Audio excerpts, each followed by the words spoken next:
Brighton had their Premier League status for next season confirmed yesterday, beating Wigan at home, with Huddersfield later conceding an 88th minute equaliser against Derby that meant that they could no longer mathematically catch Brighton.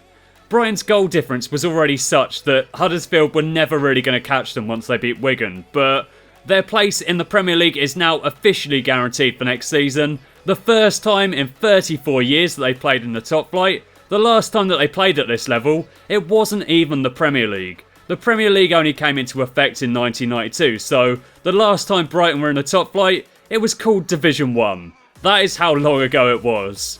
Newcastle United also look quite likely to join them next season as well, so the true Geordie should be very pleased about that one.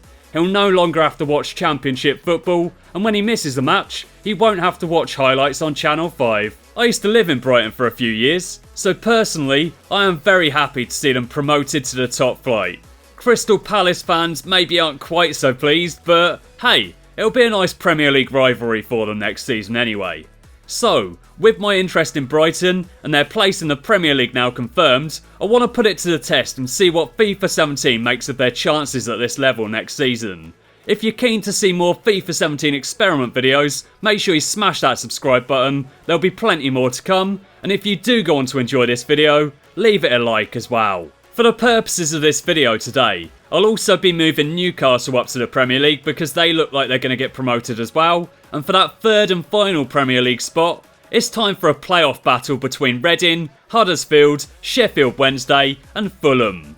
Leeds might still make the playoffs yet in reality, but their recent form hasn't been all that great, so I'm just going to put it to the test with the 4 teams that are currently occupying the playoff spots. So, let's get into a custom tournament, and let's see what team will be joining Brighton and Newcastle in the Premier League. In Game 1, Reading got off to a solid start as they beat Fulham 2-1, whilst Huddersfield were pretty decent in their first game as well, beating Sheffield Wednesday 2-1. Sheffield Wednesday made a comeback in Game 2 though, beating Huddersfield 2-0 to secure their place in the playoff final. Reading, meanwhile, after winning the first game, were involved in a 1-1 draw with Fulham in the second, so the final will see Reading take on Sheffield Wednesday. Make your predictions now. Which team do you think will be emerging victorious and moving on up to the Premier League with Newcastle and Brighton? If you backed Reading, you, my friend, were bang on. Reading defeated Sheffield Wednesday in a penalty shootout in the playoff final, so they'll be moving up to the Premier League. And as for the teams that they'll be replacing, that'll be the current bottom 3 of Swansea, Middlesbrough and Sunderland. Sunderland have been quite poor all season. Middlesbrough's goal scoring record is absolutely woeful, while Swansea could well save themselves, to be honest. It'll be an interesting battle between Hull and Swansea in the final 5 games. They've both got to play Sunderland, and it could go right down to the wire. We'll just have to wait and see.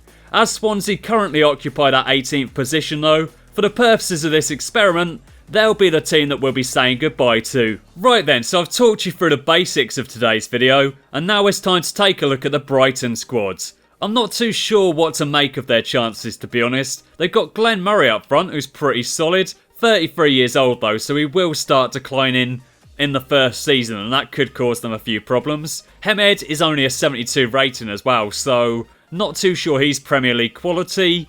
Their left midfielder is only 69 rated. He is 22 years old, so there is room there for development, but yeah, they maybe need another winger, another striker, new fullbacks as well, as they've only got a 73 rated left back and a 72 rated right back. And in terms of the goalkeeper, he probably needs replacing as well, as a 73 rated keeper maybe won't keep them in the Premier League. They do have some fairly solid players in the substitutes and reserves though, so yeah, it could be an interesting first season. Obviously we've got Newcastle and Reading both going up as well, plus a couple of teams in the Premier League such as Burnley and Hull aren't the best either, so they've got a chance. I'm not too sure how much of a chance they've got, but there is hope anyway. So let's get into it and let's see how Brighton get on in the first half of the season. And for the purposes of today's video, I chose to manage Watford.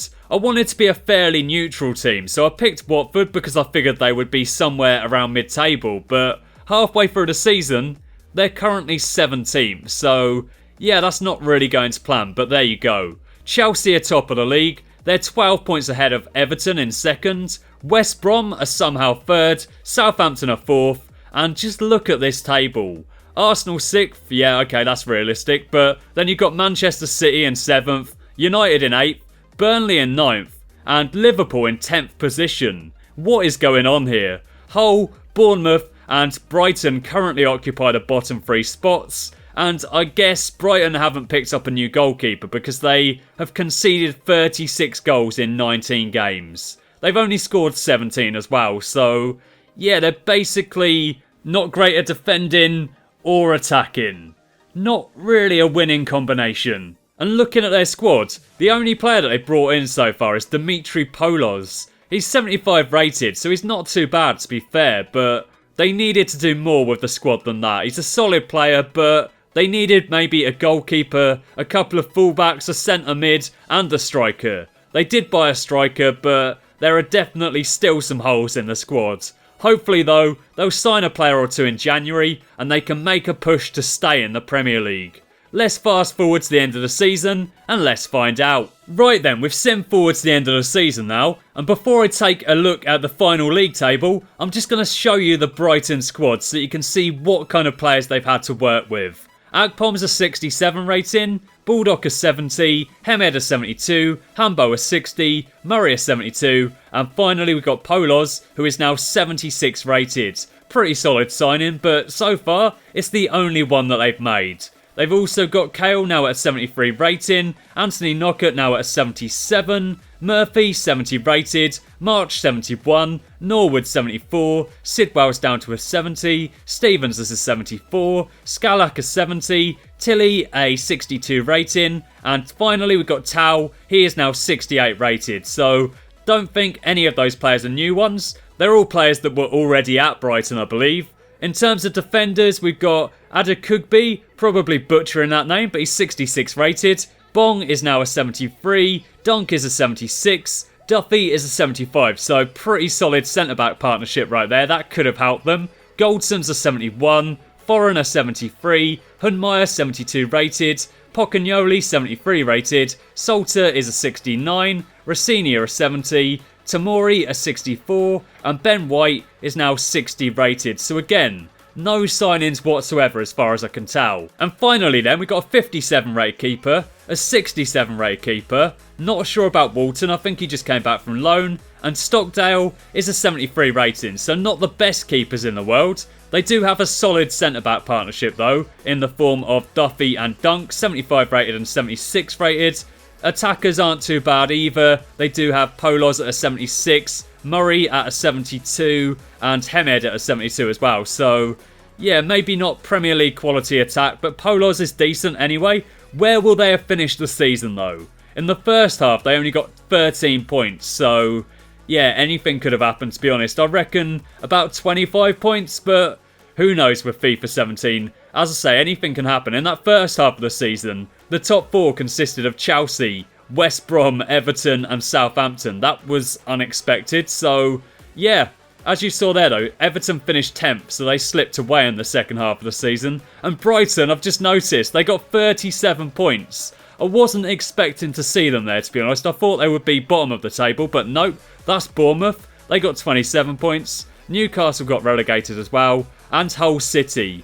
Brighton have somehow ended up in 17th place. They only made one signing, yet it was enough to keep them in the Premier League. 13 points in the first half of the season, yet 24 in the second half. And in terms of the top 4, Chelsea won it, Spurs came second, Arsenal third, and Manchester United claimed that 4th spot. In the first half of the season, Liverpool, United and City were all struggling, whereas West Brom, Everton and Southampton were the teams rocketing. But yeah, it all changed in the second half. Manchester United, City and Liverpool all made a comeback. United got into the top 4. Arsenal also somehow got into the top 4. And Chelsea finished the season as champions. And in terms of the top goal scorers, Brighton didn't have any, which I suppose isn't all that surprising. Martial scored the most goals and Vardy was second, having signed for Spurs. Coutinho provided the most assists. Heaton and Begovic kept the most clean sheets. Schmeichel went back to Manchester City and Stockdale got into the top 15. He kept 4 clean sheets. And in terms of Brighton's stats, a couple of players made 37 appearances, including the new man Polos. The top goal scorer got 9, and the most assists that anyone got was 4, so yeah, not many goals in this team to be honest, but it was enough to keep them up. They finished 17th, and if I was a Brighton fan, I would probably be pretty happy with that. So thanks for watching, leave the video a like if you've enjoyed it, and I'll catch you again next time.